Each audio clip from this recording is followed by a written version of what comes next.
In your book, you say that distance is dead, but time zones are not. What do you mean by that? I can reach anybody anywhere in the world with any number of technologies, video, email, whatever it might be.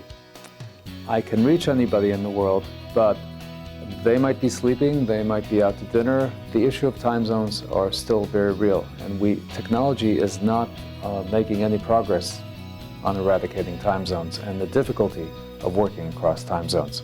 Can you be maybe a little more specific and talk about the key challenges that time zone differences bring along and for businesses that aspire to be or have become and operate as global businesses? Yes, what we've discovered in our research that we've done now for more than 10 years is that one of the key challenges from a managerial perspective is what time zone differences create. And they create something that we've labeled time shifting. Time shifting is when I'm working with somebody many time zones away, one of us or both of us do some kind of accommodations in terms of our work schedule. So I might have to wake up earlier in the day or work late at night. These are accommodations that now frequently happen in any kind of global work. The time shifting that happens is the dirty little secret of globalization, as we like to call it. Managers have to recognize that this is a managerial issue. Individual employees have to recognize that this will affect their work-life balance.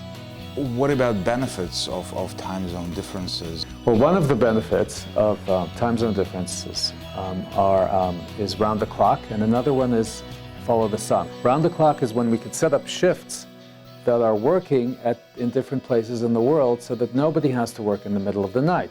So I could set up a help center in Mexico, and then when they go home for the evening, they pass on the work to Malaysia, and when they go home in the evening, they pass it on to Europe. So that's round the clock.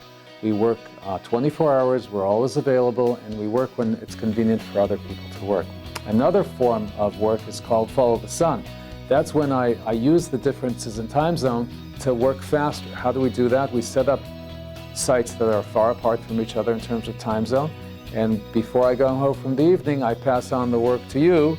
You keep on working at it while I'm sleeping, and we keep on doing that in every cycle. In your book, you also introduce this concept of scatter time, and you argue that this could very well become the work mode of the future.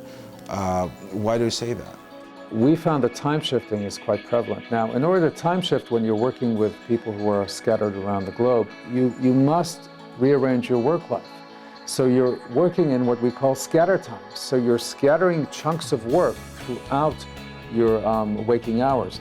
So you wake up in the morning and you work for a few hours with a different continent, and then you feed and take the kids to school, and then you work for a few more hours, and then maybe you take a short nap or go to the supermarket.